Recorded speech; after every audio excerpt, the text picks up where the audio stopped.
Hey guys, subscribe for daily content. And if you're shopping for gear, make sure you check out the description for the newest items at some of the very best online retailers. There's also links for some of the items that I personally recommend. Thanks! What's going on YouTube? Metal Complex here, and today I've got another interesting knife review / knife overview to share with you guys. This is the Artisan Cutlery Xcellerator.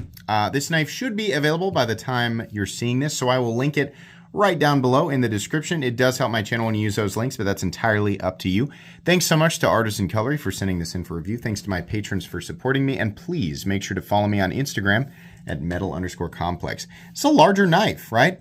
And it's got a smaller price tag on it than what you would assume an Artisan Cutlery would have. Generally speaking, right, when we think of Artisan Cutlery, we think of Artisan as the company who makes the more premium stuff and CGRB as the company who makes the more budget stuff for the company. But they've flip-flopped that. They've done in-between stuff. This is more of an in-between knife, and I'm going to tell you, what I think about the price point, the materials, stuff like that. Let's go ahead and do an overall measurement. It's a big knife, 9 inches, right? Blade length, 3.85, cutting edge, 3.75 inches. It's nice to see a larger knife with it's not a budget knife, not by my own standard, but it's a larger design that doesn't have like a premium price tag, right? That's generally what we see when we see larger knives today. We see way more of them with larger price tags, at least from my perspective. So I kind of appreciate that.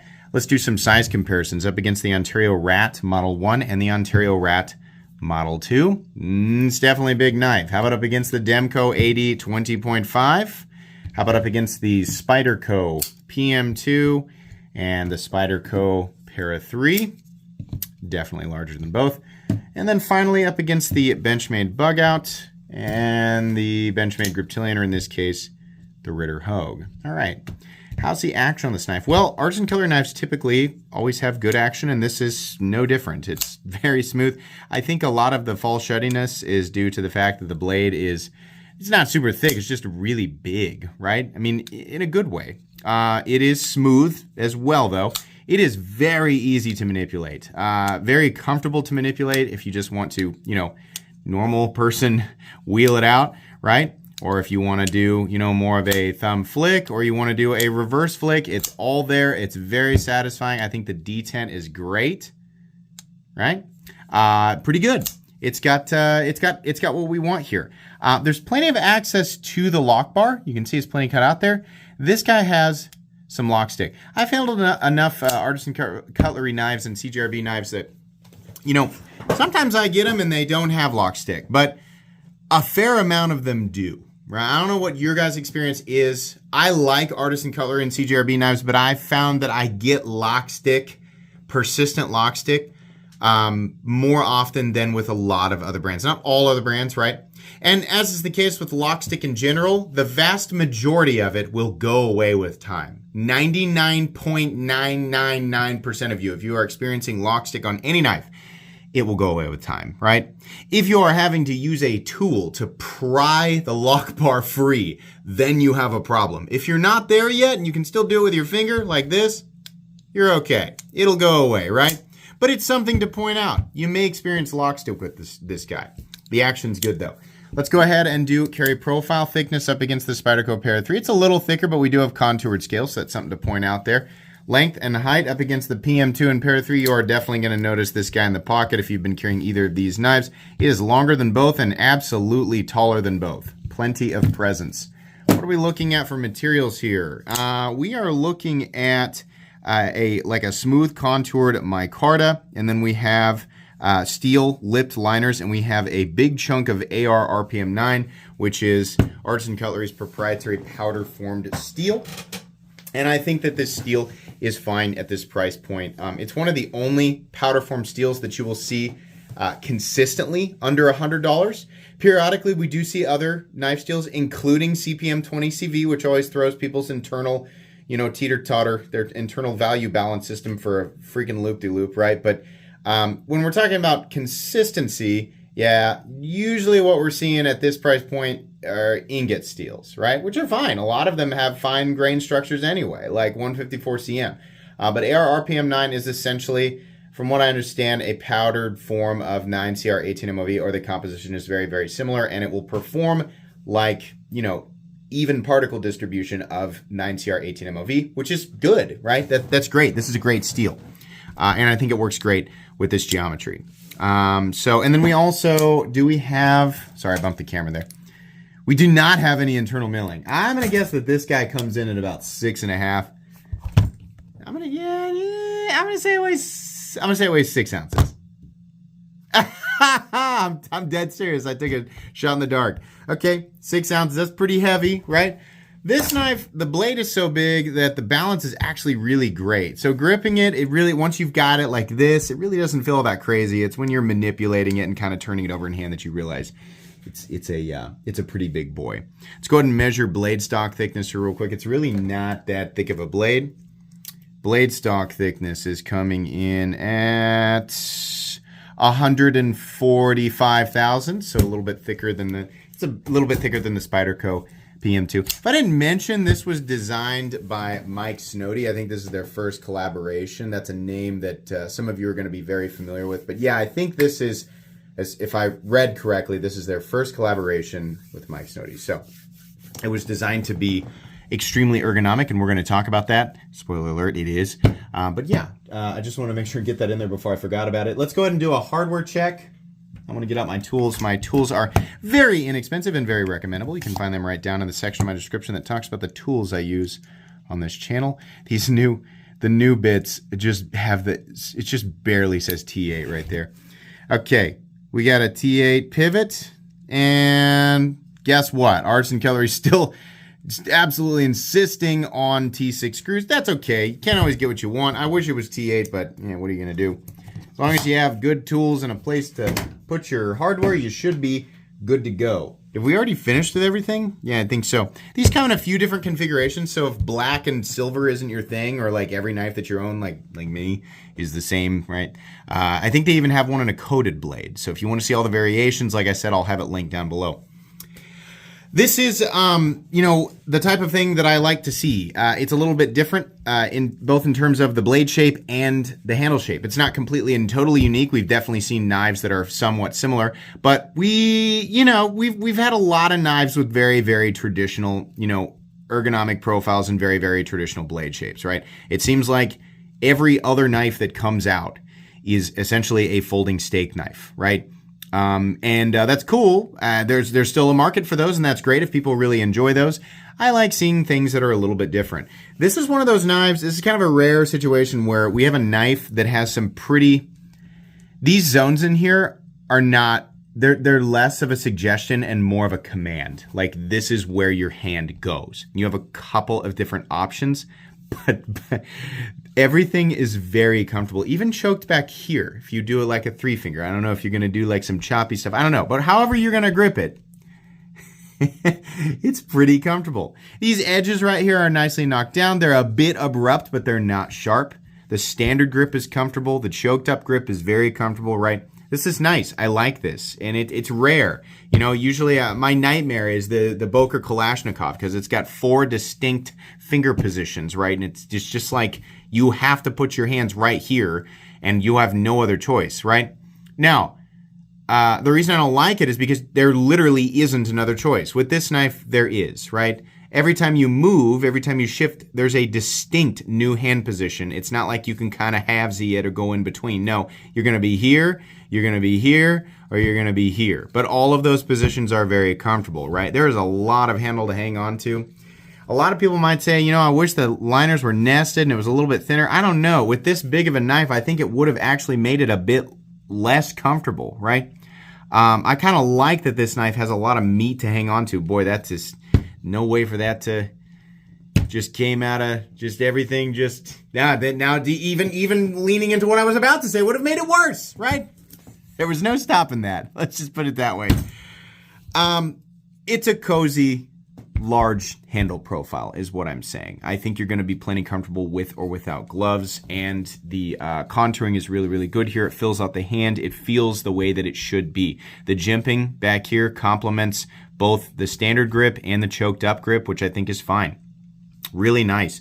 Fit and finish is great. I think Artisan Cutlery has only gotten better with their fit and finish. I like the little gold pivot color. Looks good. I think it's probably aluminum or brass or something like that.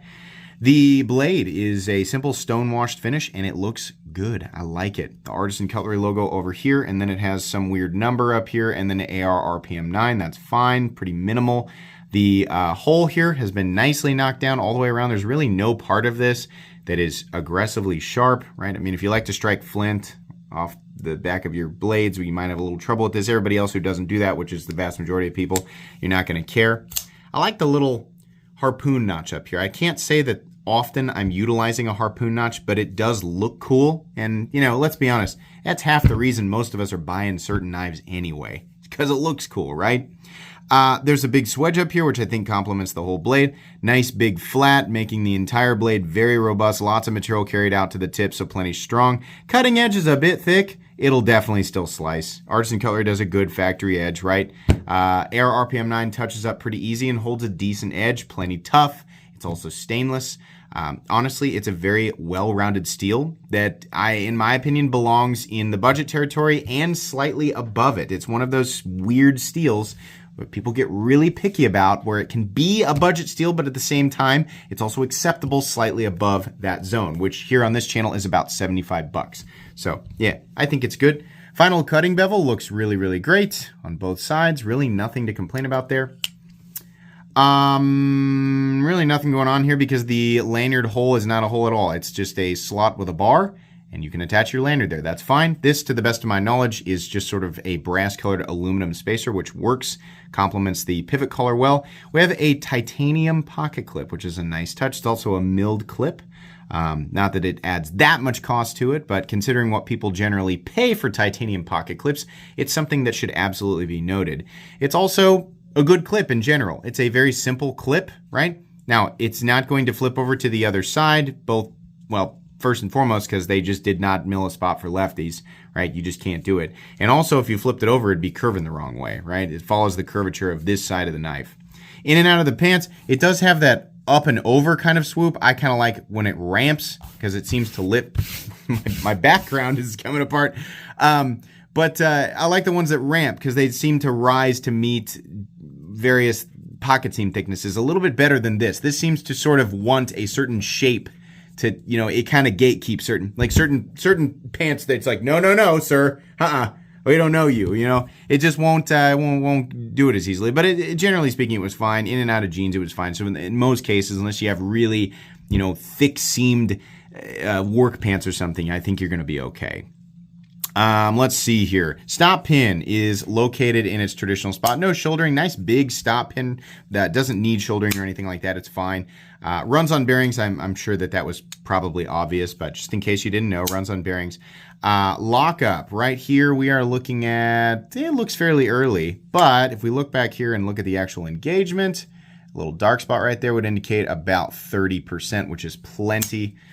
No blade play up, down, left, or right. Definitely a little bit of lock stick. I'm certain it'll go away. No pivot lash. Extremely smooth and consistent in here. And a nice detent, right? I would call, honestly, I don't know what it is that's making the detent on the, like when you're opening it, what's making it feel heavier than it is. It really doesn't feel like it's all that heavy of a detent. It's probably the positioning of the thumb hole and where I'm wanting to push it, right? Because it doesn't take that much force to, you know, get it to, it's because the blade is so tall and because you're pushing up, right?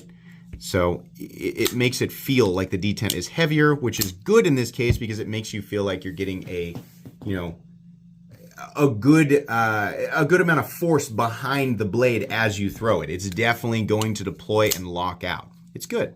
Or if you don't want to do that, just wheel it out because it's plenty easy, right? A blade this big with a detent that's not light but kind of medium, you give it a good...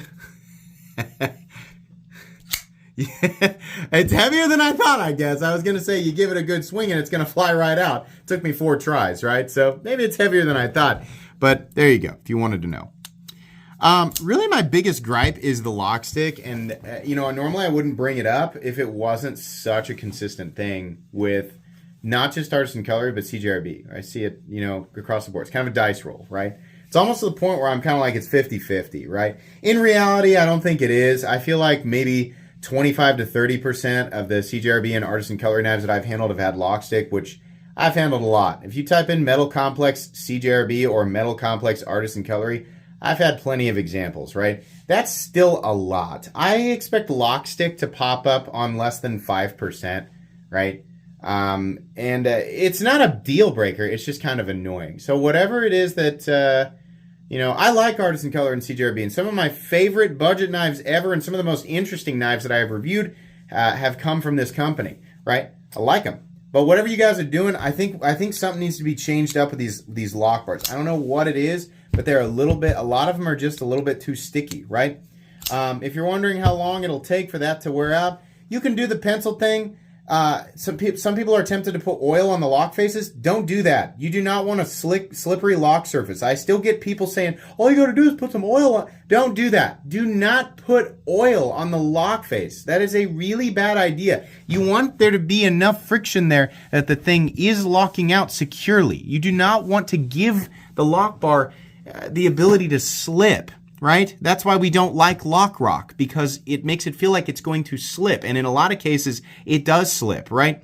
Adding oil to a lock face, well, in some cases will eliminate a lock stick, puts you in a much worse situation. You do not want the blade the lock to allow the blade to disengage when you don't want it to disengage. So don't do that.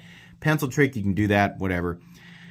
Honestly, it's better to just let the surfaces harden into each other and let them grind away whatever it is that's causing the stickiness, because then they sort of form to each other and it creates the appropriate amount of friction, usually, not in all cases, usually it creates the appropriate amount of friction and forces the proper geometry over time, right? So, I think that's fine. It's just something to watch out for. What do they want for this knife? Like I said, it's not a budget knife. It's not a $75 or less knife, so I don't call it a budget knife on this channel. This thing came in at, I think Blade HQ's pre-order price was $94.95, so let's call it $95. This is a weird price point, right? It's really hard for people to put their finger on exactly what they expect. There are definitely some US knives utilizing some pretty darn decent materials at this price point. I think Kershaw is one of the best examples out there. Kaiser also does a great job. A lot of Kershaw stuff is made in the USA, while Kaiser stuff is made in China, which is the case with this, right? Now, this is executed at a very premium level, right? There's no pretending here. This is made with premium tolerances, especially at $94, right? Outside of the lock stick situation. We are getting AR RPM 9. We are getting beautifully contoured and finished micarta. We're getting a titanium pocket clip, and we're getting a lot of material, right? So, it's not a, these sort of in between, I kind of wanted this to be a big budget Artisan, but it has enough here to where the price point is fairly justifiable. It doesn't make me angry, but it also doesn't blow my socks off, right? As time progresses, if you could imagine the perspective of somebody who has literally uploaded 3,000 videos on pocket knives, it's not even a joke. That's my actual upload count, right? I'm not trying to flex. I'm just telling you. I'm just becoming more and more and more picky. I'm not becoming overly critical, I don't think. But I'm just a lot more picky about what blows me away. A lot of it comes down to price. $94 is okay, right? It's fairly competitive and it's cool. And I think the reason that people will go after this is not because it is the absolute perfect tool for some job. No. It's because it's a little bit different. That's what I appreciate about this knife. It's just a little bit different. The handle profile and the overall aesthetic is a little different, but the nice thing is they didn't sacrifice comfort. A lot of times you get a knife that looks cool, and you're like, wow, and then you hang on to it and it's like, holding on to an angry trapezoid. It just doesn't, it's like, this isn't made for the human hand, No, this is nice. It's fine. People will pay $94 for this. I think you're going to be pretty happy with it, assuming you don't get any lock stick. But again, if you do, it's not the end of the world, right? It's okay. This is not a knife I'm going to say everybody needs to be rushing out and buying right now. This isn't something I see as becoming an evergreen, but is it cool? Yeah, sure, it's cool.